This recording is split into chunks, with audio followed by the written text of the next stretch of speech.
Hello, hai semua. Kalau tengok dekat sini, dekat dashboard saya tak ada daftar peserta lagi. Untuk daftarkan peserta, kita kena pastikan kita sudah mendaftar contingent. Lepas tu baru kita boleh daftar peserta. Untuk daftar peserta, kita boleh pergi pada tab peserta. Dan kita ada dua cara untuk daftar peserta. Sama ada mendaftar secara pukal ataupun kita tambah peserta secara individu. Untuk tambah peserta secara individu, boleh tekan dekat butang tengah tambah peserta ni. Dan kita masukkan maklumat peserta. Lepas tu make sure kita tekan simpan peserta supaya maklumat peserta akan keluar dekat bawah ni. Lagi satu cara yang paling mudah kalau ada banyak peserta yang kita perlu daftarkan ialah dengan membuat pendaftaran secara pukal. Pertama sekali kena download template dekat atas ni. Sini ada satu template, boleh klik dekat butang ni, nanti dia akan download Microsoft Excel file. Lepas tu masukkan je maklumat semua dekat dalam file tu, maklumat setiap peserta mengikut kolom yang ada. Jangan ubah header dekat atas tu ya, sebab header tu penting untuk dia detect maklumat. Pas kita dah masukkan semua maklumat peserta, kita boleh klik pada butang sebelah dia pula, muat naik pukal. Dia letak muat naik pukal, dia akan buka dekat page ni dan klik saja dekat tengah-tengah ni untuk kita upload file yang kita dah simpan tadi. So saya dah ada satu dekat sini, template dia. Lepas tu klik pada butang bawah ni, sahkan file. Kita boleh nampak kat sini peserta-peserta yang adalah. Lepas tu kita klik pada butang bawah ni, muat naik. Dia akan bagi tahu kalau yang tak berjaya tu mungkin sebab kita dah pernah daftarkan peserta tu ataupun ada masalah lah dengan maklumat yang dia ada tu. Sini kita dah berjaya sertakan 14 peserta, jadi kita klik pada lihat semua peserta dan semua peserta yang kita daftarkan tadi akan ada dekat sini. Jangan risau kalau maklumat peserta salah ataupun kita perlu tukar balik maklumat peserta. Dekat sini sebelah kanan hujung ada ikon macam pensel di mana kita masih boleh edit. Klik pada ikon tu dan kita boleh edit semua maklumat peserta dekat sini.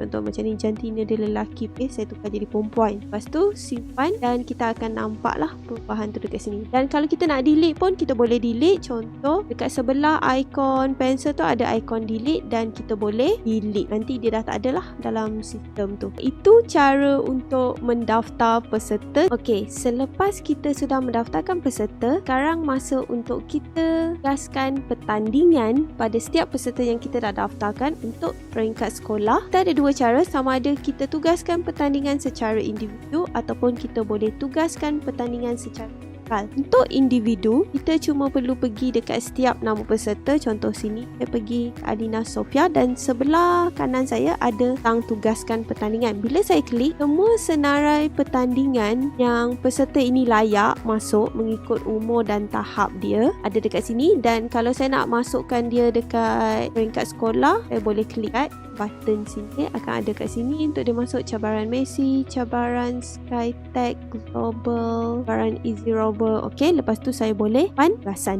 Bila saya dah simpan tugasan, automatik akan register untuk Alina Sofia. Itu salah satu caranya. Cara kedua yang lebih mudah iaitu tugaskan pertandingan secara pukal, di mana cikgu boleh gunakan butang ni untuk automatically daftar semua peserta ke dalam semua pertandingan yang mereka layak. Klik pada tugaskan pertandingan secara pukal. So, kalau tengok dekat sini, semua peserta yang layak untuk masuk pertandingan berdasarkan umur mereka akan automatically daftarkanlah untuk pertandingan tersebut. Cuma perlu klik pada butang ni, tugaskan pertandingan. Okay, bila kita klik butang ni, automatik dia akan masukkan peserta ni dalam setiap pertandingan yang dia layak. Contoh kat sini, keputusan 193 tugasan pertandingan baru dicipta. Dan ni tak perlu tekan lagi sekali butang ni, cuma perlu close. Kalau kita check dekat sini, akan nampak peserta tu dah masuk ke pertandingan. Jadi itu cara untuk mendaftarkan peserta dan juga menambah pertandingan bagi setiap peserta.